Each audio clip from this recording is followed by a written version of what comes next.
അവർക്കും ഗേളി മീഡിയയിലേക്ക് സ്വാഗതം. എൻ്റെ ചാനൽ ആദ്യമായിട്ട് കാണുവാണെങ്കിൽ സബ്സ്ക്രൈബ് ചെയ്യുക, സപ്പോർട്ട് ചെയ്യുക, നിങ്ങളുടെ വലിയൊരു അഭിപ്രായങ്ങൾ കമൻറ്റായി രേഖപ്പെടുത്തുക. അപ്പം നമ്മുടെ ഇഷ്ടം മാത്രം എന്ന സീരിയലിൻ്റെ എപ്പിസോഡിലേക്ക് പോയാലോ.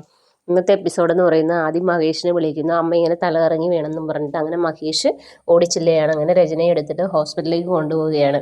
ഈ സമയത്താണെങ്കിൽ വീട്ടുകാരാണെങ്കിൽ ആകെ വിഷമിച്ചിരിക്കുന്നു. അപ്പം മഹേഷിൻ്റെ അച്ഛനും അമ്മയും പറയുന്നു ഇത് ഇവനവിടെ പോയതാണ്, അവനൊന്നും പറയാതെ പോയല്ലോ എന്ന് പറയുന്നു. അപ്പോൾ ഇഷിത അങ്ങോട്ടേക്ക് വരുന്നു.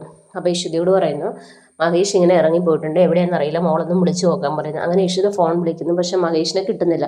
അങ്ങനെ 2-3 പ്രാവശ്യം ട്രൈ ചെയ്തപ്പോഴത്തേനും മഹേഷിൻ്റെ ഫോൺ റിങ് ചെയ്യുന്നു. ഇതേ സമയത്താണ് മഹേഷ് ഹോസ്പിറ്റലിൽ അവരൊരു ഫോം കൊടുക്കുക, അതിൽ ഹസ്ബൻഡ് എടുത്ത് സൈൻ ഇടാൻ പറയും. അപ്പോൾ ഇങ്ങനെ സൈൻ ഇടാൻ വേണ്ടി തുടങ്ങുന്ന സമയത്താണ് ഇഷിതയുടെ കോൾ വരുന്നത്. എന്നിട്ട് ആദ്യം പേരെ മാറ്റും, പിന്നീട് 2-3 പ്രാവശ്യം ഇങ്ങനെ ആലോചിച്ചതിന് ശേഷം സൈൻ ഇട്ട് കൊടുക്കും. പിന്നെ ഇഷിതയുടെ ഫോൺ എടുക്കുക. അപ്പോൾ ഇഷിതയ്ക്ക് എവിടെയാണെന്ന് ചോദിക്കുക. അപ്പോൾ പറയും ഞാനൊരു മീറ്റിങ്ങിന് വന്നതാണ്, എമർജൻസിയോ കോൺഫറൻസ് കോളിലായിരുന്നു, ഇപ്പോൾ പുറത്തേക്ക് ഇറങ്ങിയതാണെന്ന് പറയും. അപ്പോൾ പറയും എന്താ അച്ഛനോടൊന്നും പറയാതെ പോയെന്ന് പറയും. അതെനിക്കൊരു എമർജൻസി ആയിരുന്നു എന്ന് പറഞ്ഞിട്ട് ഫോൺ കട്ട് ചെയ്യും. അപ്പോൾ അച്ഛനോടും അമ്മയോടും പറയും കുഴപ്പമില്ല, ഇങ്ങനെ അവിടെ ഉണ്ടെന്ന് പറയും. പക്ഷേ ഇഷിത ഇങ്ങനെ ആലോചിക്കുകയാണ്, മഹേഷ് എന്തോ ഒളിക്കുന്നുണ്ട്, എന്തോ പതർച്ചയുണ്ട് ശബ്ദത്തിന്, എന്തായിരിക്കും കാരണം എന്നിങ്ങനെ ആലോചിക്കുകയാണ്.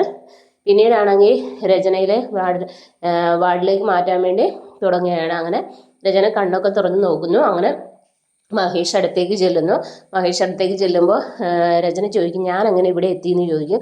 അപ്പം മഹേഷ് പറയും നീ എങ്ങനെ ഇവിടെ എത്തിയെന്നല്ല, ഞാൻ എങ്ങനെ ഇവിടെ എത്തിയെന്ന് നീ ആലോചിക്കാൻ പറയും. അങ്ങനെ അങ്ങോട്ടും ഇങ്ങോട്ടൊക്കെ ഓരോന്നൊക്കെ പറയുന്നത്. ഇതിൻ്റെ ഇടയിലാണ് ആകേഷ് വേറൊരു പെണ്ണുമായിട്ട് ഹോട്ടൽ മുറിയിൽ ആഹ്ലാദിക്കുകയാണ്.